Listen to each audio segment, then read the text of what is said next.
Paradise is a marketing illusion. In the wild, a wedding ring offers zero protection against gravity or biology.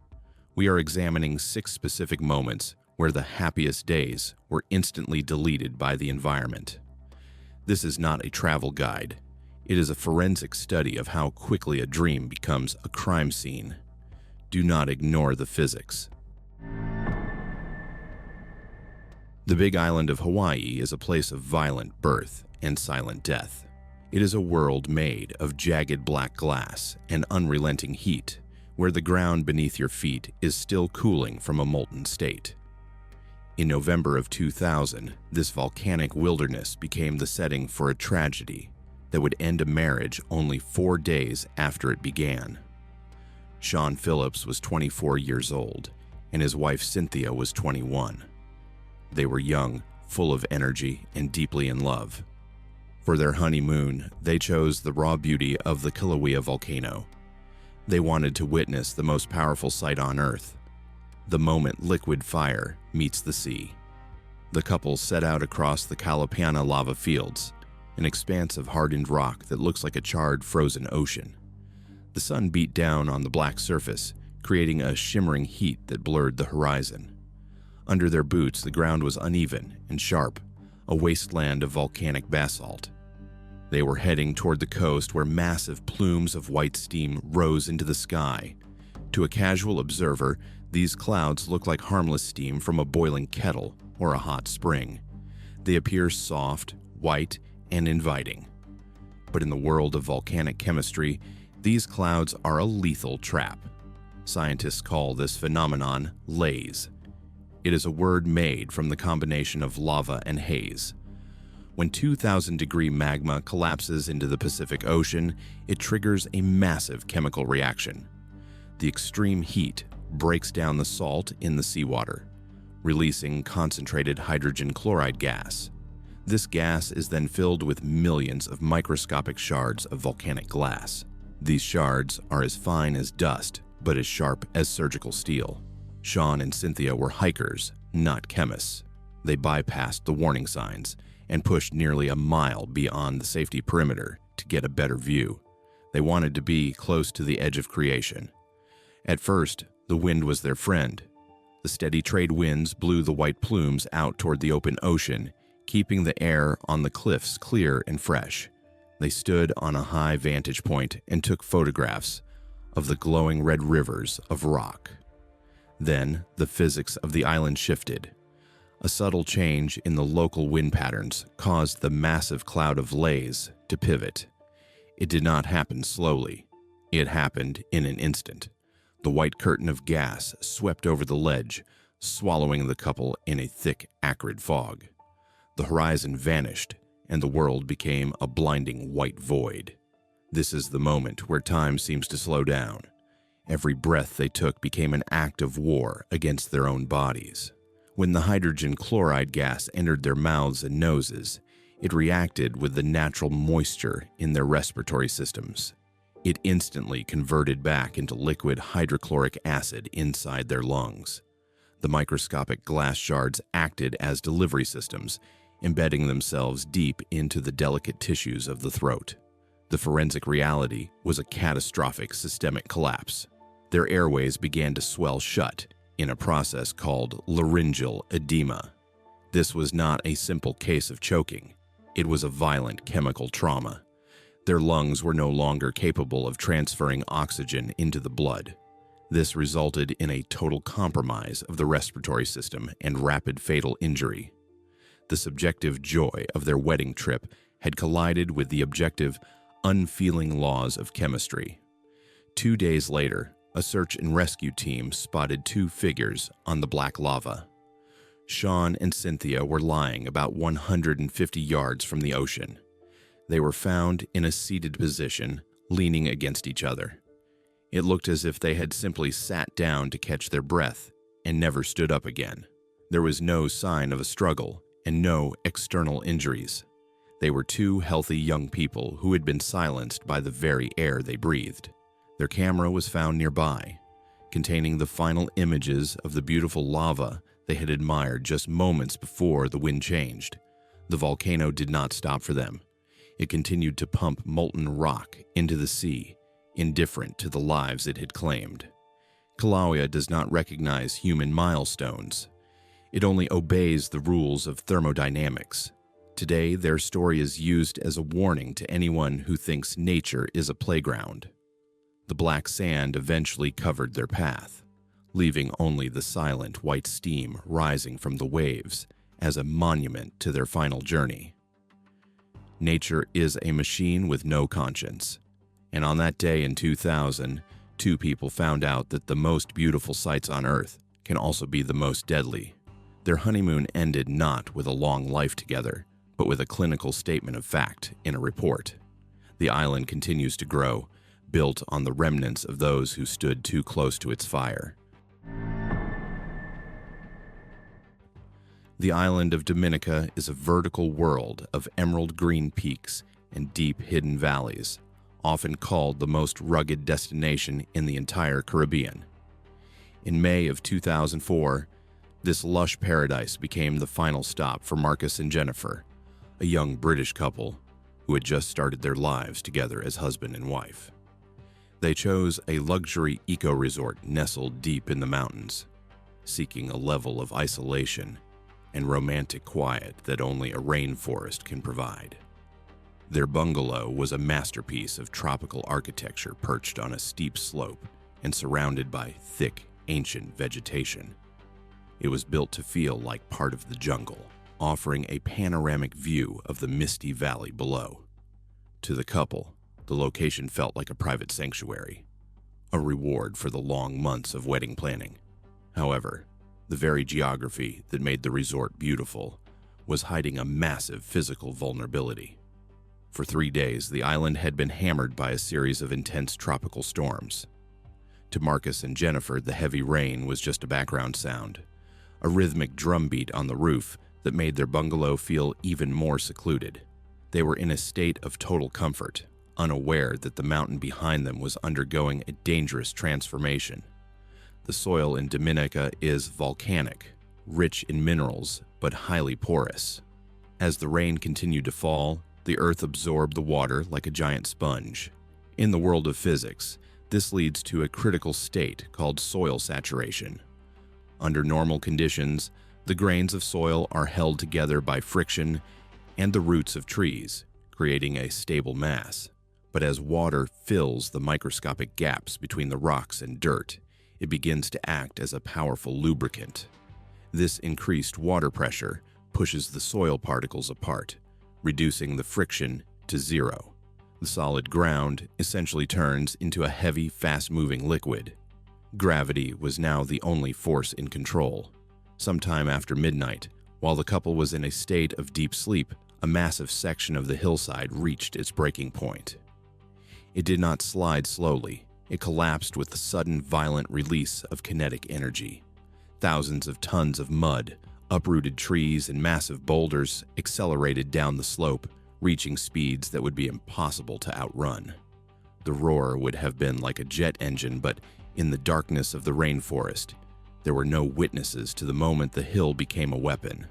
The bungalow stood directly in the path of the debris flow. The impact was instantaneous. The wooden structure was not merely knocked over, it was disintegrated by the sheer mass of the earth. Marcus and Jennifer were still in their bed when the mountain entered their living space, burying them under meters of wet, compacted soil and broken timber. This was the moment where the subjective world of human happiness met the objective reality of geological forces. The forensic mechanics of the scene were a stark documentation of cause and effect. The primary cause of death was cited as traumatic asphyxia and blunt force trauma. When a landslide hits a human body, the weight of the debris is overwhelming, often exceeding thousands of pounds per square inch. This pressure makes it impossible for the lungs to expand, leading to a fatal injury in a matter of minutes. There was no opportunity for escape or rescue. When the sun rose the next morning, the resort staff discovered that the bungalow had simply disappeared. In its place was a raw brown scar on the mountainside that stretched hundreds of feet down the valley.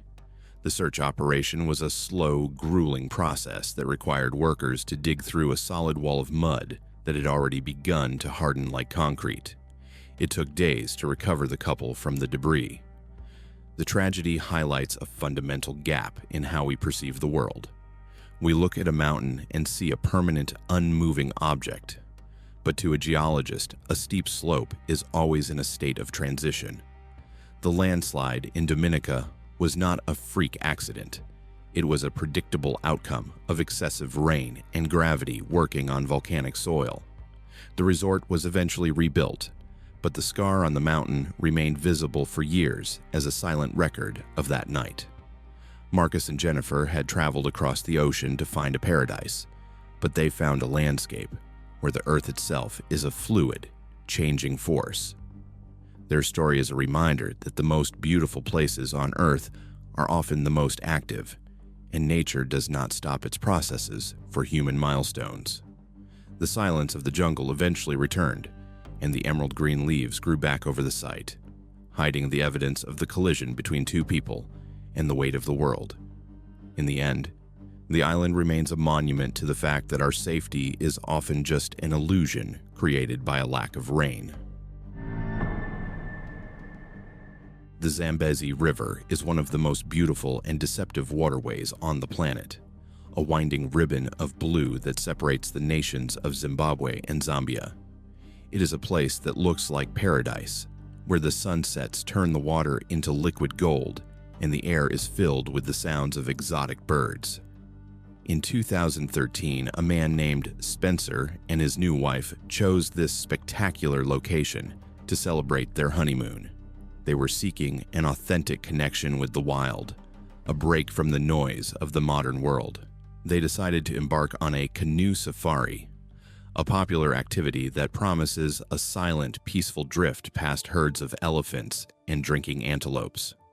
The premise of such a trip relies entirely on the illusion of safety. You trust the guide, you trust the plastic hull of the boat, and most dangerously, you trust the animals to ignore you. The couple paddled downstream, surrounded by the vast silence of the African bush. The water was glassy and calm, reflecting the clouds above. To them, the river felt like a dormant entity, a passive background for their romantic adventure. They were unaware that beneath the surface, the river is a busy highway for the hippopotamus amphibius, one of the most aggressively territorial mammals on Earth. A male hippo is not the sluggish, comical animal often portrayed in cartoons. It is a biological tank, weighing up to 3,500 pounds, wrapped in skin that is 2 inches thick. They do not swim in the traditional sense. They run along the riverbed with terrifying speed and agility. They are the silent masters of the underwater world, capable of holding their breath for up to 5 minutes, making them completely invisible to the humans floating on the surface. Spencer and his wife were drifting through a section of deep water, believing they were alone. In reality, they had unknowingly crossed an invisible border. Below them, submerged in the murky darkness, a dominant bull hippo detected the vibration of their paddles. To this animal, the silhouette of the canoe did not represent tourists. It represented a rival, a threat, or an intruder that needed to be expelled. The attack was not a predatory hunt for food, as hippos are vegetarians. It was a violent enforcement of boundaries. The peace of the afternoon was shattered in a split second.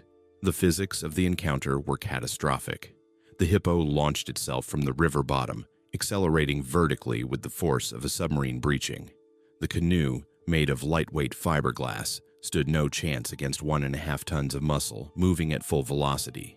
The impact was not a bump, it was a kinetic explosion. The boat was lifted bodily out of the water, throwing the couple into the churning river. This is the moment where the human mind struggles to comprehend the scale of the threat. In the water, the human body is slow, soft, and fragile. The hippo, driven by pure instinct and adrenaline, turned its attention to the intruders flailing in the current. The mechanics of a hippo's jaw are designed for crushing. They can open up to 180 degrees, and possess a bite force of nearly 2,000 pounds per square inch. This is enough pressure to bend a steel car chassis or crush a small boat engine. The animal did not act with malice or hatred. It acted with the cold efficiency of a biological machine designed to dominate its environment. Spencer watched as the chaotic scene unfolded, a blur of white water and dark skin. The tragic reality of such attacks is that the injuries are rarely minor. They involve severe blunt force trauma, massive internal structural failure, and immediate shock. The forensic outcome is often determined by the crushing power of the animal combined with the disorientation of drowning. The external force of the river's ecosystem had totally overwhelmed the subjective world of the honeymooners' plans. The rescue effort was chaotic and desperate, but the timeline of a hippo attack is measured in seconds, not minutes. By the time the water settled, the damage was irreversible. The tragedy lies in the sheer indifference of the event. The hippo did not hate them. It simply removed an obstacle from its path. Spencer's journey, which began with vows of eternal love, ended with a brutal lesson in the laws of the wild. The Zambezi River continued to flow, its surface smoothing over as if nothing had happened, hiding the violence in its depths. The hippo returned to its resting spot, its territory secured against the invasion. This story remains a stark reminder that when we step into the wild, we are stripping away the protective layers of civilization. We are entering a zone where the laws of property and safety do not exist, and where a romantic canoe ride can turn into a fatal collision with the uncompromising reality of nature. The silence that followed was not peaceful. It was the heavy, oppressive silence of a system that has survived for millions of years by being ruthless. Cabo San Lucas is a destination defined by dramatic contrasts, where the scorching golden desert of Baja California collides with the deep cold blue of the Pacific Ocean. It is a place of rugged beauty, famous for the massive stone arch that marks the end of the land. In 2012, this coastline became the setting for a tragedy that defies the human understanding of safety. A newlywed couple, celebrating the start of their life together, decided to take a sunset walk along the beach. They were prudent travelers who respected the power of the ocean. They were not swimming in dangerous currents, nor were they climbing slippery rocks. They were simply walking on the dry white sand, well above the high tide line. In their minds, they were in a zone of absolute security, separated from the water by 30 feet of solid ground. However, the ocean is not a flat, static surface. It is a chaotic system of moving energy governed by complex mathematics. Miles offshore, in the unseen depths, a rare physical phenomenon was taking place. Oceanographers call this constructive interference. Under normal conditions, ocean waves are random and tend to cancel each other out. But occasionally, by pure statistical chance, the crests of multiple wave trains align perfectly in time and space. When this happens, their energy does not dissipate, it stacks.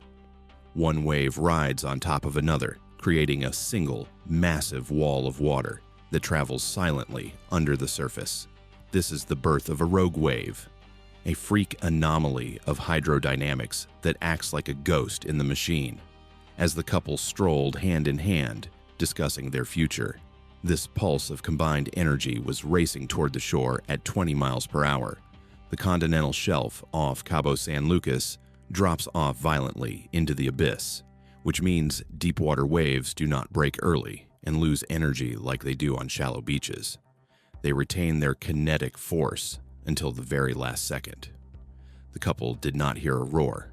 There was no storm, no wind, and no warning sign on the horizon. The ocean simply heaved. The water level rose vertically, transforming the gentle surf into a surging hydraulic ram.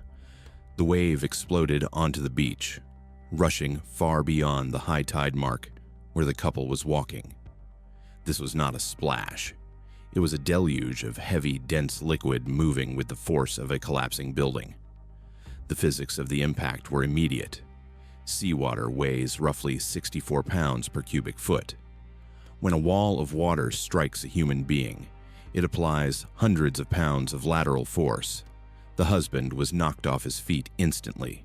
The friction of the dry sand, which had felt so solid a moment ago, vanished as the ground beneath him liquefied into a slurry. Then came the second, more lethal phase of the wave, the backwash. As gravity pulled the massive volume of water back into the ocean basin, it created a vacuum effect, a powerful undertow that acts like a conveyor belt moving away from the land. The husband was not just floating.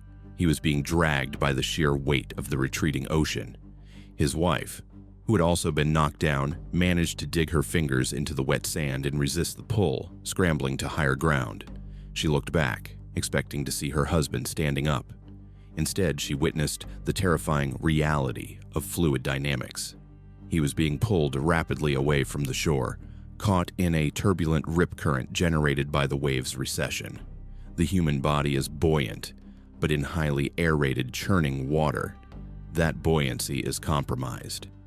The struggle against the ocean is a metabolic calculation that humans almost always lose. The energy required to fight the current burns through oxygen reserves in seconds. The subjective world of the honeymoon was instantly deleted by the objective reality of the sea.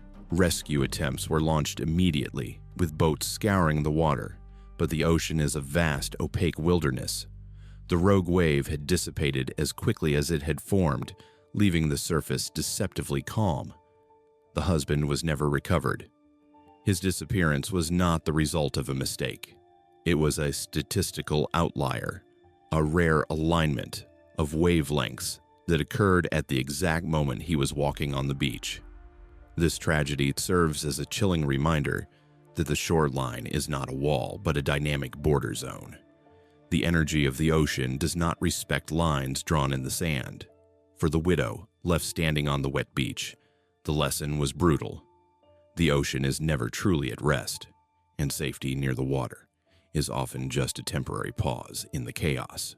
The wave came from nowhere, took what it wanted, and returned to the deep.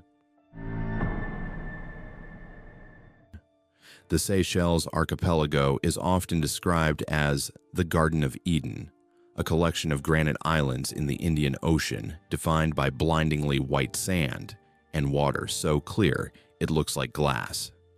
Anslazio, located on the island of Praslin, is frequently voted the most beautiful beach on the planet. In August of 2011, this flawless scenery became the backdrop for the final moments of Ian Redmond, a 30-year-old software developer from Lancashire, and his new wife, Gemma. They were 10 days into their honeymoon, enjoying the kind of paradise that people work their entire lives to experience. The atmosphere was one of total relaxation and safety. The sun was shining, the ocean was calm, and other tourists were laughing and playing nearby. Ian decided to go for a casual snorkel to look at the fish, wading out to the turquoise water, while Gemma stayed on the warm sand to sunbathe. He was not an extreme sportsman taking risks in the deep ocean. He was a tourist, swimming just 20 yards from the shoreline. This distance is deceptive. To a human, 20 yards is swimming pool territory, a zone of perceived safety where the bottom is visible and help is just a shout away. To the marine ecosystem, however, the depth of the water is irrelevant. The ocean is a continuous biological medium, and predators do not respect the imaginary lines we draw near the beach. Cruising beneath the surface was a bull shark, a creature that biologists often refer to as the most dangerous shark in the world due to its high testosterone levels and aggressive nature. Unlike the human mind, which processes beauty and emotion, the shark's brain is a biological computer dedicated to survival. It possesses a sensory system called the ampullae of Lorenzini, jelly-filled pores on its snout capable of detecting the faint electrical fields generated by a beating heart or contracting muscles. To this animal, Ian was not a honeymooner. He was a distinct electrical signature and a source of vibration in the water. The attack was not a dramatic, drawn-out battle like in the movies. It was a sudden, violent application of mechanics. The shark accelerated from the depths, closing the gap in a fraction of a second. The strike was surgically precise and devastating. The bull shark has the highest bite force of any shark species relative to its size, exerting over 1,300 pounds of pressure per square inch. When it made contact, the result was not just a laceration, it was catastrophic structural failure of the human body. The animal's teeth acted like a saw, instantly severing major arteries and resulting in critical traumatic injury to the limb. Ian didn't even have time to scream before the severity of the wound triggered immediate systemic shock. On the beach, Gemma heard a splash and saw the sudden commotion. In a cruel twist of fate, the attack happened so close to the shore that she could see the look of confusion and terror on her husband's face as he was pulled under. The subjective plan of their romantic getaway was shattered by the objective force of the apex predator. A nearby boat rushed to help, pulling Ian from the water and bringing him to the sand, but the physics of the injury were already irreversible. This brings us to the fatal factor: traumatic hypovolemic shock. The human body contains roughly 5 liters of blood, which acts as the hydraulic fluid for the entire system, delivering oxygen to the brain and organs. When a major artery is compromised by such a massive injury, the system loses pressure almost instantly. The heart attempts to pump faster to compensate, but this only accelerates the loss of fluid. By the time Ian was laid on the white sand, his body had already entered the final stages of shutdown. A doctor, who happened to be on the beach, attempted to apply tourniquets and perform CPR, but the mechanical damage was too extensive. The shark had simply done what it was evolved to do over millions of years, without malice or anger. It had mistaken a human for prey, delivered a fatal blow, and then vanished back into the blue. Ian passed away on the beach, with his wife by his side, surrounded by the stunning beauty of the tropical landscape. The contrast was jarring: the bright sunlight, the perfect water, and the sudden, brutal reality of death. The incident forced a temporary closure of the beaches, but the ocean cannot be sanitized or tamed. It remains a wild environment where humans are visitors, not masters. The tragedy of Ian Redmond is a stark lesson in the indifference of nature. We project our human emotions onto the landscape, believing that a place so beautiful must be safe. But the biological machinery of the ocean operates on a different set of rules. For Gemma, the paradise of the Seychelles will forever be the place where the clock stopped, marking the moment when a joyful beginning was cut short by the cold efficiency of a prehistoric instinct. The waves washed away the biological traces, leaving the beach pristine once again, concealing the danger that always patrols just beneath the surface. The Ourica Valley in Morocco is a geological masterpiece, a deep, winding gorge carved into the high Atlas Mountains just south of Marrakesh. It is a place of stark contrasts, where the searing heat of the African sun meets the cool, refreshing air of the river canyon. In 2006, this popular destination became the final stop for a newlywed couple who had traveled to North Africa to celebrate their marriage. They were seeking relief from the intense midday heat and found a charming restaurant situated right on the riverbank. In this part of the world, the local custom is to place tables and chairs directly onto the dry riverbed or into the shallow, trickling stream, allowing guests to cool their feet in the icy water while they eat. The setting was idyllic and seemed perfectly safe. The sky directly above their table was a perfect cloudless blue, and the sun was shining brightly. To the couple, the environment felt peaceful and static, a frozen moment of happiness. They were enjoying their meal, laughing and taking photos, completely unaware that they were sitting in the mouth of a loaded weapon.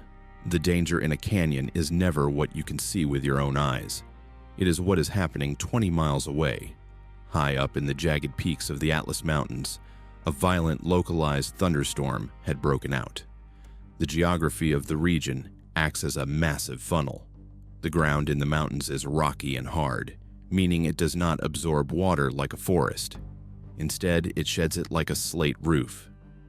Millions of gallons of rain fell in a matter of minutes, collecting into narrow gullies that fed into the main channel of the Aurica River. Gravity took over, accelerating this mass of water down the steep gradient. As the water rushed down the mountain, it picked up loose soil, massive boulders, and uprooted trees, transforming from a clear liquid into a heavy, viscous sludge. This is the mechanics of a flash flood. It is not a rising tide. It is a debris flow. The engineering reality is that water gains immense destructive power when it carries solids. A cubic yard of clear water weighs about 1,700 pounds, but when that water is thickened with mud and rocks, its density, and therefore its kinetic energy, doubles. The couple in the valley had no visual warning. The sky above them remained blue and the air remained dry. The only signal was a low vibrating rumble that sounded like a distant freight train or approaching thunder. By the time they realized the noise was coming from the riverbed, the timeline for survival had already collapsed. The water arrived not as a stream, but as a vertical wall of chocolate-colored mud and rock, moving at speeds of over 30 miles per hour. The impact of the flood wave against the restaurant was equivalent to being hit by a convoy of concrete trucks. The table, the chairs, and the newlyweds were instantly swept away by the torrent. The physics of the event were brutal. The human body has zero structural defense against this level of force. They did not drown in the traditional sense of inhaling water. They were struck by a kinetic hammer. The fluid dynamics of a flash flood are chaotic. The water creates powerful hydraulic jumps and vortices that drag victims to the bottom and force them against the abrasive riverbed. The collision between the subjective human world of a sunny lunch date and the objective external force of the mountain's hydrology was instantaneous. The event lasted less than an hour. The water receded almost as quickly as it had arrived, leaving behind a landscape coated in thick, drying mud. Rescue teams faced a nightmare scenario, trying to locate victims in a debris field that was hardening into cement. The tragedy of the Eureka Valley is a lesson in the invisible connections of nature. The couple was killed by a storm they never saw and rain they never felt. They were victims of a geographical delay, a fatal gap between the cause in the mountains and the effect in the valley. The sun continued to shine on the wreckage, a cruel reminder that in a canyon the weather overhead is irrelevant. The only thing that matters is the weather at the summit. Their honeymoon ended not with a goodbye, but with the sudden, deafening roar of a river reclaiming its bed, proving that in the wild, a dry patch of ground is often just a temporary pause in the flow of water. The valley returned to silence, masking the violence that had occurred, but the geology remains, waiting for the next rain to turn the landscape into a machine once again. The report is sealed. Now, a test for your conscience. We all believe we are the hero in our own movie, but survival instinct is biologically selfish. In a catastrophic split second, does your hand truly reach out for your partner, or does your body instinctively use them as a shield? The answer scares you. Confess in the comments, like the video to acknowledge the risk, subscribe for the next file.